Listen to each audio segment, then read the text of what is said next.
Dans le but de matérialiser la vision du ministre d'État, ministre de la Justice et garde des Sceaux, Constant Mutamba Tungunga, c'est de lutter contre les antivalaires et restaurer l'état des droits comme voulu par le président de la République, Félix Antoine Tshisekedi Tshilombo. La commission provinciale de consultation populaire, instituée par celui qu'on surnomme docteur de la justice, l'homme de l'impunité zéro, le crocodile Constant Mutamba Tungunga, a effectué une descente avec quelques opprimés victimes de démolitions et de délogements de leurs parcelles au petit marché des réfugiés. L'objectif de cette descente était de s'enquérir du vrai problème et a conduit à la spoliation d'environ 4 parcelles. Sur les champs, les victimes n'ont pas hésité à pointer du doigt toutes les parties impliquées dans ces dossiers, notamment l'Office des voiries et drainage, le ministère des infrastructures, mais également la mairie qui a récemment installé un marché dans ces parcelles et continue à percevoir les taxes jusqu'aujourd'hui. Ces derniers plaident à une justice équitable afin qu'ils soient remis dans leurs droits les plus légitimes.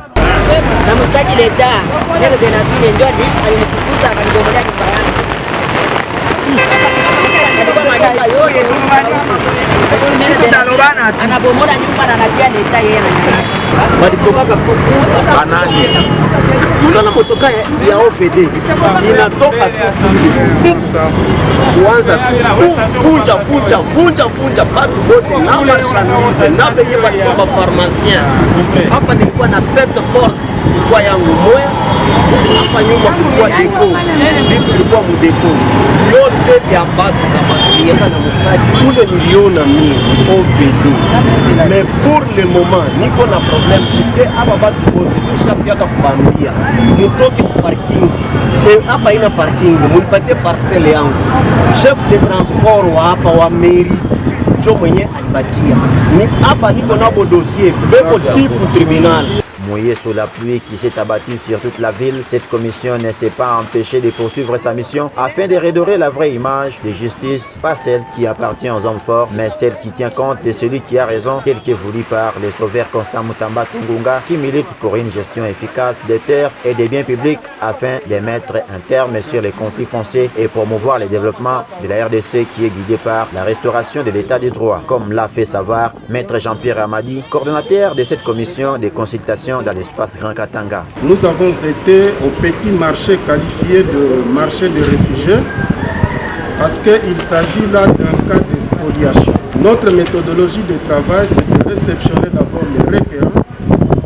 Leurs allégations ont toujours été accompagnées de pièces. Au regard de l'étude minutieuse des pièces nous déposées, nous avons réalisé qu'il fallait d'abord faire une descente. Nous venons de terminer cette descente et notre travail ne se limite pas à ces niveaux. Nous allons également faire appel à toutes les autorités citées dans cette affaire. Parce que pour le ministre d'État, ministre de la Justice, qui venait d'ailleurs brillamment de tenir les états généraux de la justice sous le haut patronage du président de la République et chef de l'État, son Excellence Félix Antoine Tshisekedi Tshilombo. Parmi les recommandations, il y a personne qui peut se croire au-dessus de la loi. Parmi les recommandations, c'est aussi pas une justice à double vitesse, pas une justice des hommes entre guillemets forts, des hommes entre guillemets nantis au détriment des pauvres. Le droit restera désormais à celui qui le mérite, peu importe son positionnement dans la société, peu importe ses fonctions dans la société. Pour cette raison, nous sommes encore ici dans la province de Tanganyika parce que vous devez le savoir, pour ceux qui ne le savent pas encore, qu'il y a un conflit ici qui oppose la division provinciale de l'habitat et les agents de Filtizaf.